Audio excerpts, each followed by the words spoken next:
Hey, I'm Jeff. And I'm Phil, and we're the Cocktail Dudes. Today we're going to make the Ramos Gin Fizz. This is a fantastic cocktail.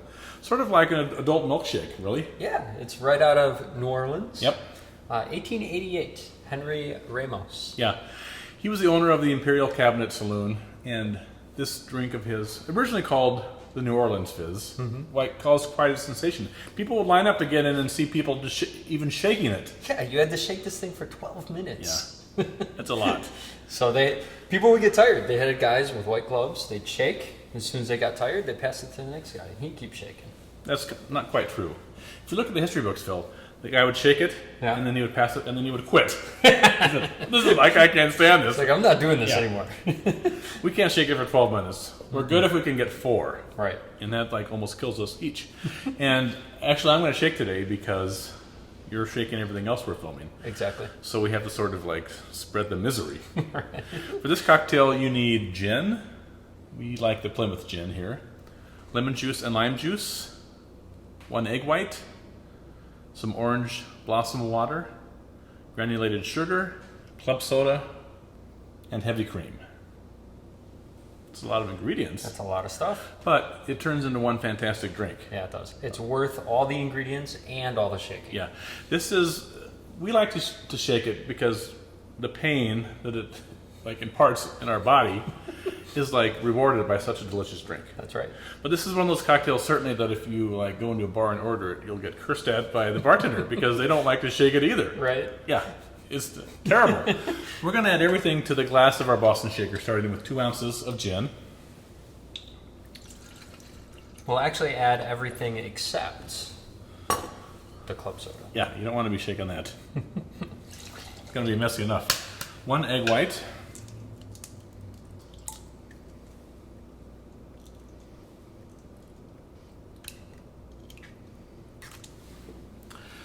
Two tablespoons of sugar. Phil's going to do the cream, so we do 1.5 ounces of heavy cream. I'm going to get started on the citrus. We need a 1/2 ounce each of lemon and lime juice.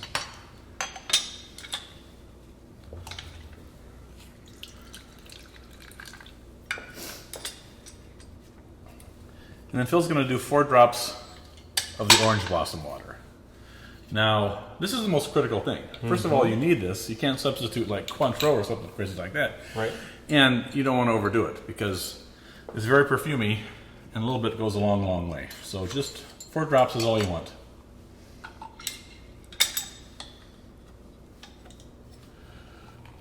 There we go. All right. There's our citrus. Excellent. 1/2 ounce lemon, 1/2 ounce lime. I think that's everything. We got it. All right. I'm going to set the timer here and time myself for 2 minutes. Now, I have to take a break at 1 minute. Okay. All right. Time me. Go. All right, go. So we shake it first without ice, right? Yep. You got to dry shake it. And that's because we're emulsifying the egg and the sugar. All right. I felt a little pressure there, so I'm going to burp it. But just give it a good shake. You have to dissolve the sugar. A little more pressure. I think you're just getting tired and you need a break. I'm not tired yet. This is easy. But I have a vision of what's to come. Now, at many of these craft cocktail bars we go to, they'll use an immersion blender. So if you're going to use an immersion blender, which is one of those things you stick in your soups, then you build a cocktail in the stainless steel part of your Boston shaker, because that's where the immersion blender will fit. And then instead of having to shake it for 4 minutes, you just blend it for 2 minutes without ice. Right. You can't blend it, of course, once there's ice in there. But then you just shake it to chill. So there's 1 minute. So we're just over a minute. I'm doing pretty good. Yeah. I can feel it in my triceps. I can see you sweating a little bit. Yeah, well, whatever. Maybe it's just the hot... Little break. Now continue. Maybe it's just the hot lights. Yeah, that's that are it. getting you sweating. Yeah. It's the pain that you have to go through, that, like I said, that makes this drink so fantastic. Right. You want big biceps, just shake this one. Whatever. I'm about ready to pass out. We're at 1.5 minutes. Breathe. Yeah.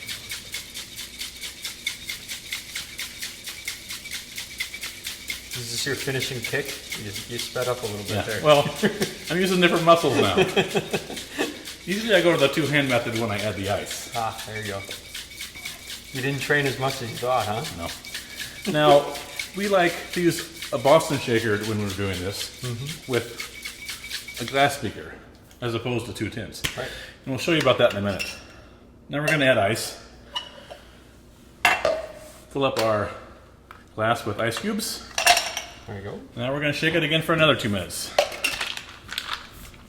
This is why when it starts getting cold. All right.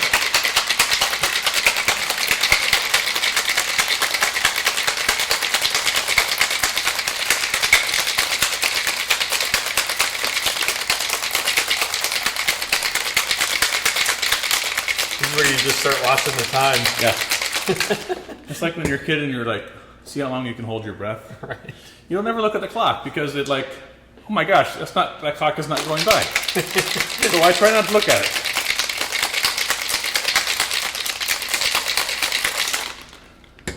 Now the reason we use the glass and the Boston shaker, as I'm taking a break here, is because the tin gets terribly cold. So I'm grabbing it at the top part of the tin, which is not really cold. Right. And the glass is relatively warm compared to the tin. If you use two tins together, you're not going to be able to do it because your fingers will fall off from frostbite. Or you got to wear the white gloves like they did back in the day. They couldn't pay me to do this, I'm not kidding you. Just think like an 8-hour shift, Right? doing this over and Doing over it again. constantly. You have big muscles though. Oh my god. Got another 30 seconds.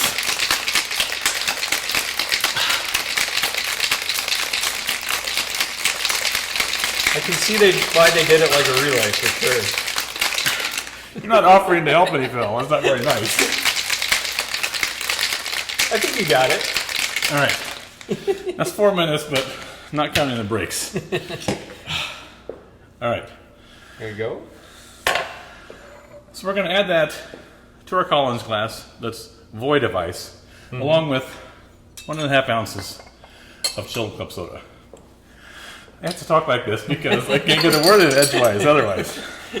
So we're going to measure out 1.5 ounces of club soda, although normally you can just sort of eyeball it once you get familiar with the size of your glass. There we go. That was quite the workout. Yeah, I know.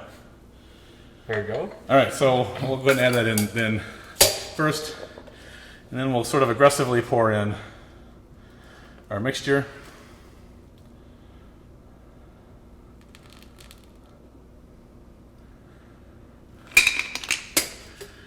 Give it a little stir with your straw. And there you have your sweat-inducing, but delicious and well worth it, the Ramos Gin Fizz. Enjoy. Cheers.